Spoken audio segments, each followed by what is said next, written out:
Hi, welcome to the Craft Channel. My name's Corinne Bradd, and today I want to show you how easy it is to make some little paper houses for decoration. You can do them as these ones here. This is a village pub, this is a little cottage, and there's some more in the background. So they're simple, just decorations for your mantelpiece or an empty shelf. But you can also cut windows out of them, leave the bottom open to put a tea light in, lift the roof up to put treats in. Once you've got the basic shape, there's a number of things you can do with them. There will be some templates for the houses and for the church spire in the description below, but I just want to show you, if you want to make your own custom size house, how easy it is. You will need a scoring board. If you can get one that's got 5mm increments, that's even better. Get yourself a piece of card. It doesn't need to be too thick.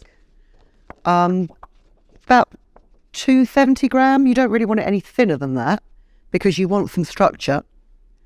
And the first thing you need to do is score down the long edge of your piece of A4 card at 1 centimetre.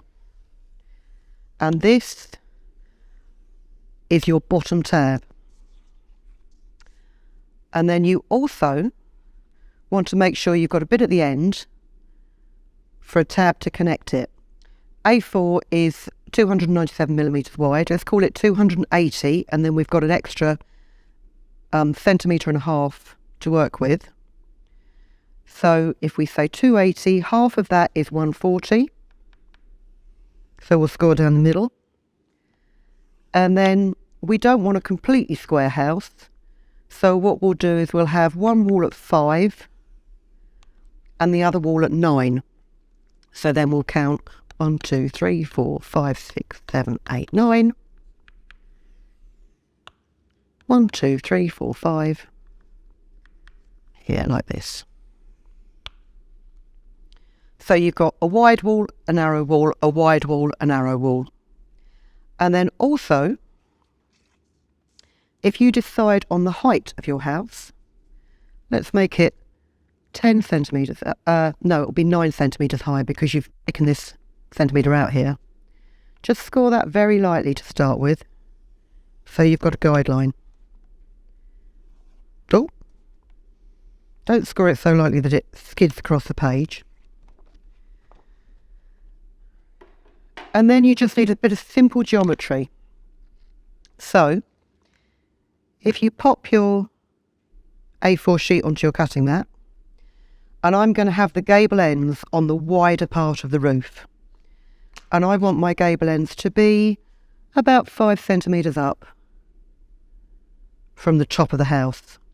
So we'll make a little mark here. And then, because this wall is 9 centimetres wide, I need a centre point of 4.5 centimetres here and 4.5 centimetres here. And then you just need to mark your gable ends.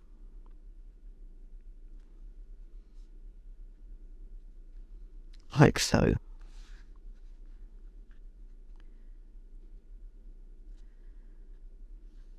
And then you want to cut it out. Now, before you cut it out, what you need to remember is you've got a tab at the bottom and you've got a tab on the side.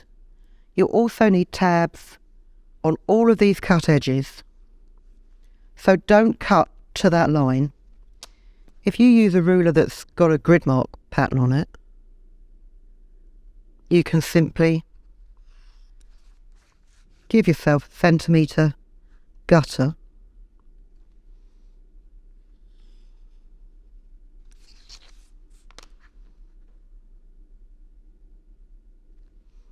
And if you're looking at my ruler wondering what those strange white patches are on it, I've got some grippy tape pieces on there to stop it sliding about. Because sometimes I'm a bit heavy-handed when I cut, and I put way too much pressure on the blade. And especially if you're working on slippy paper, it can skid off.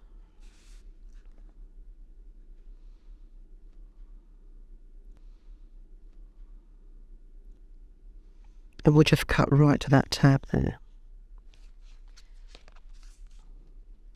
And then you need to cut your intersection between the roof and the top of the adjacent wall.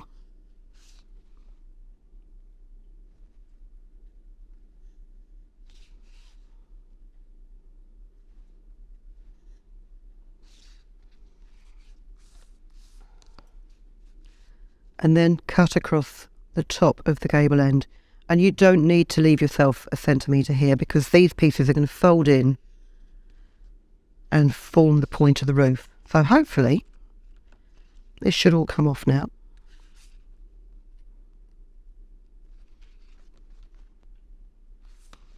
And then just before you go any further, now you can either score these diagonals on a scoreboard if you're careful. What I've actually done is I've used a pencil and drawn down the 15 centimetre mark so that I can line my diagonals up. Not very well if you can see where the end of the diagonal is.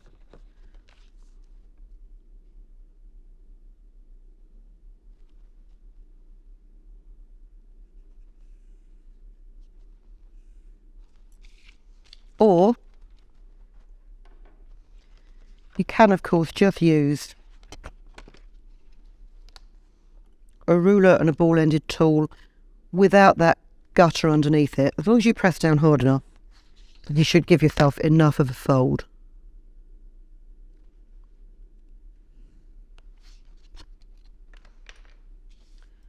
And then you also just need to clip this intersection here at the corner.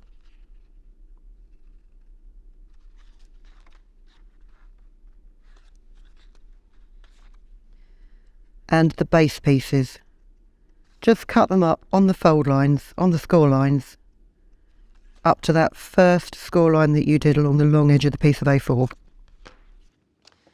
And then you can fold and crease. If you want to get a really sharp crease, use a bone folder. Or if you have neglected to pack a bone folder, the handle of a scalpel works equally well. Also, just need to cut this intersection off as well. I forgot this one.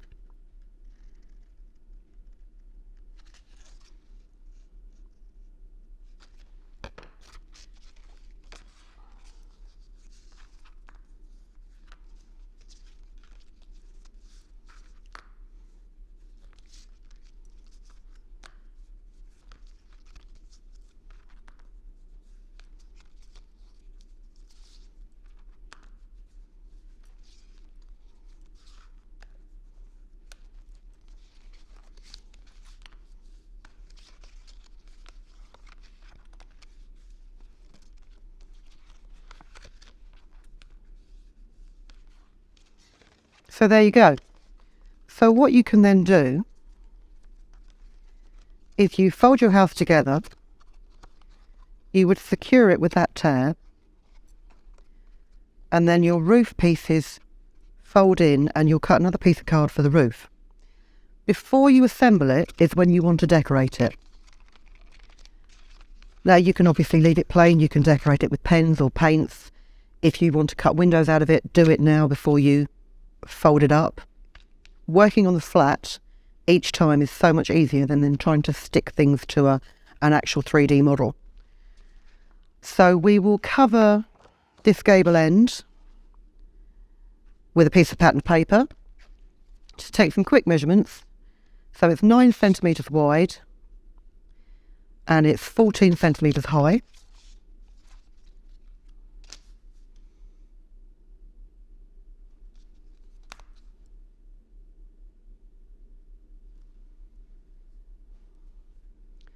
So 9 centimetres wide.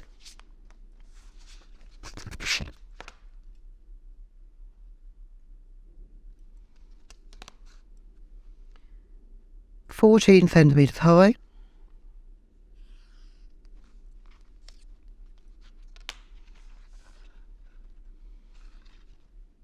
And then if you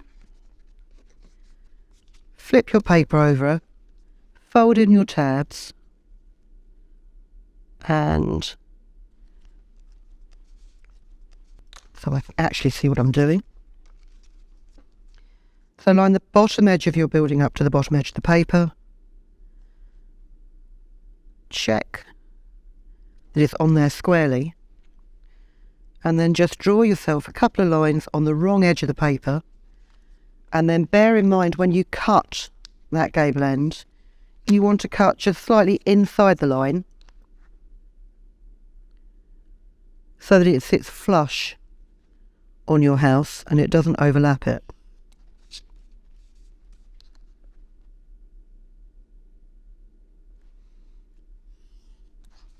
It's not the end of the world if it doesn't sit flush on your house. You can always trim it up afterwards with a scalpel, but it's much easier to cut it correctly in the first place.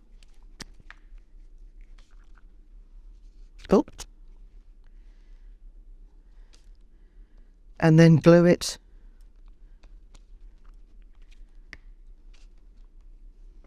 in place while it's flat. And you would decorate all the panels in the same way. You'd measure up this one, which is 5 centimetres wide by 9 centimetres deep, and you would continue covering it in papers.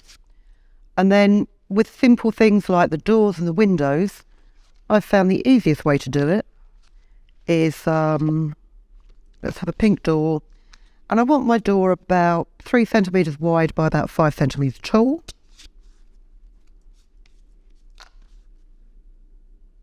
I won't use that end because that's bent.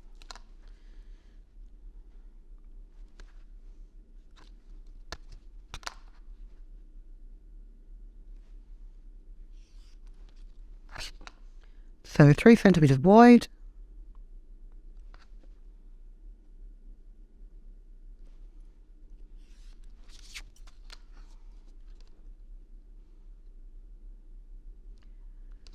Or 5 tall.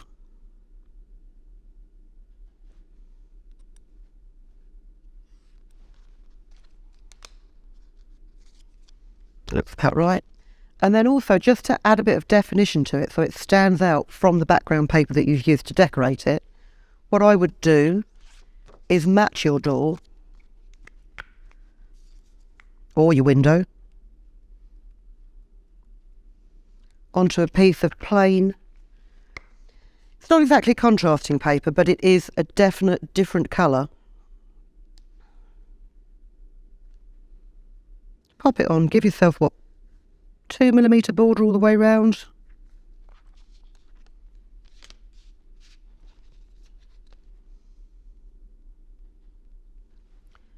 And then trim it up.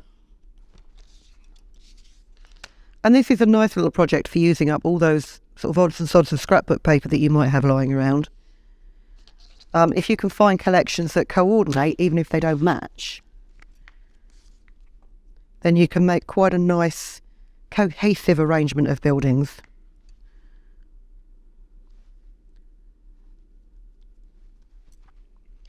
The other thing that you can also do, if you've got a set of rectangle and square dies, like the sort of, not concentric, but they all fit inside each other, then you can die cut your doors and windows, and then you can add additional details like scalloped edges. If you've got scrapbook sets, it just lifts the pub up a minute. Then you can add like a sentiment panel. I've actually called the pub the Life in Bloom. And the other thing is also, if you've got coordinating washi tapes, they're really good for trimming up parts of the house. The other thing I just wanted to show you is how to make the roof and the base. So give yourself some glue. Pretend I've decorated all of that. Pray that your glue is actually going to come out.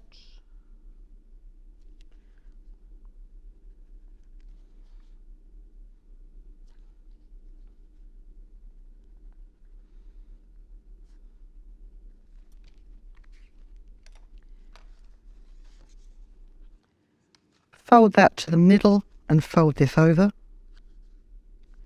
so you can press down on it really well.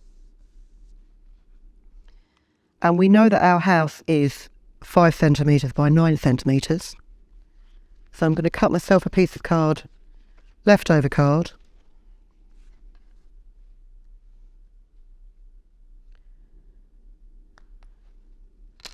Which is 5 centimetres by 9.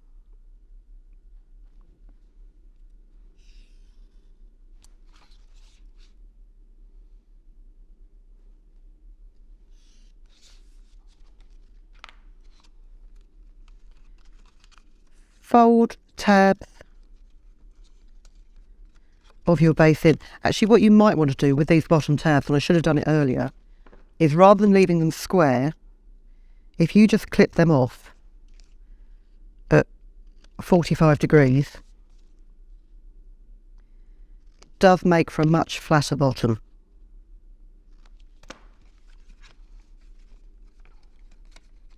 Fold them in, apply some glue,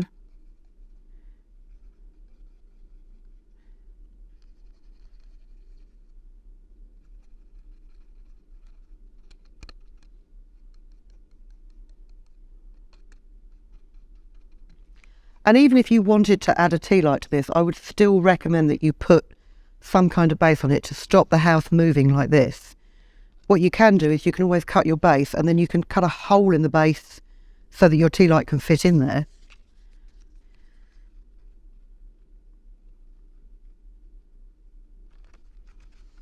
Get one edge in place first of all, and then the others will follow. And then once that's square, if you pop that down, check it's still square as you pop it down. And I've found actually the easiest way to do this, if you've got a ruler, is then just press down on the inside to get a decent adhesion.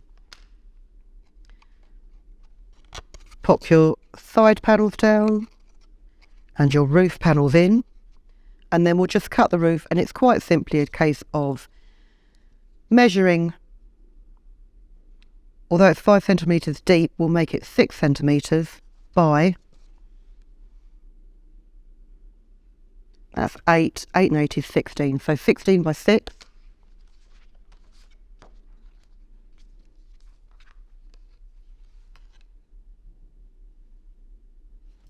And what that does is that will give you a bit of an overhang, instead of the roof finishing exactly on the top of the walls.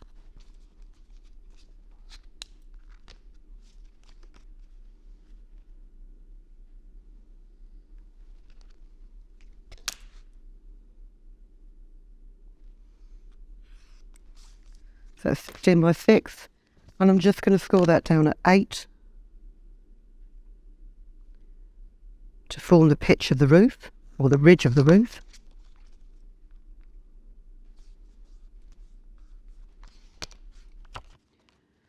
And then again, pop some glue down these roof tabs.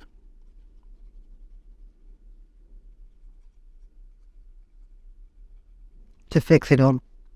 And if you want to use it as a gift box, just apply glue to one side of the roof so that the other side can be lifted up and used as a gift box. And then you can just pop that on. Make sure you've got an equal overhang from back to front.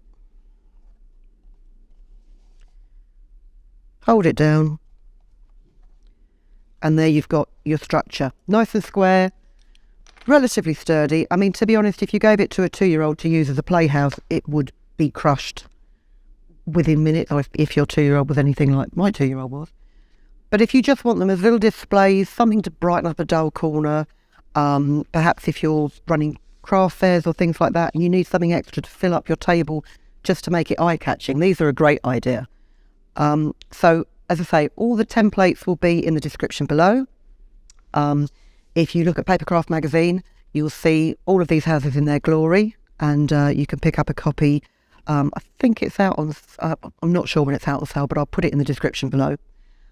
And you can make them as big or as small as you have a piece of paper to do it with.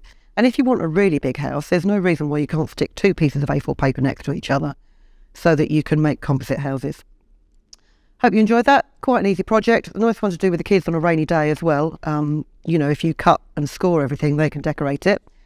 And that's all I have for you. Thank you very much for watching. We'll be back soon, and we hope you'll join us. Thank you. If you've been inspired to create, please share your makes with us in the comments section below. And if you've enjoyed videos by the Crafts channel, hit the like button. Want to see more of us? Then click subscribe. See you next time.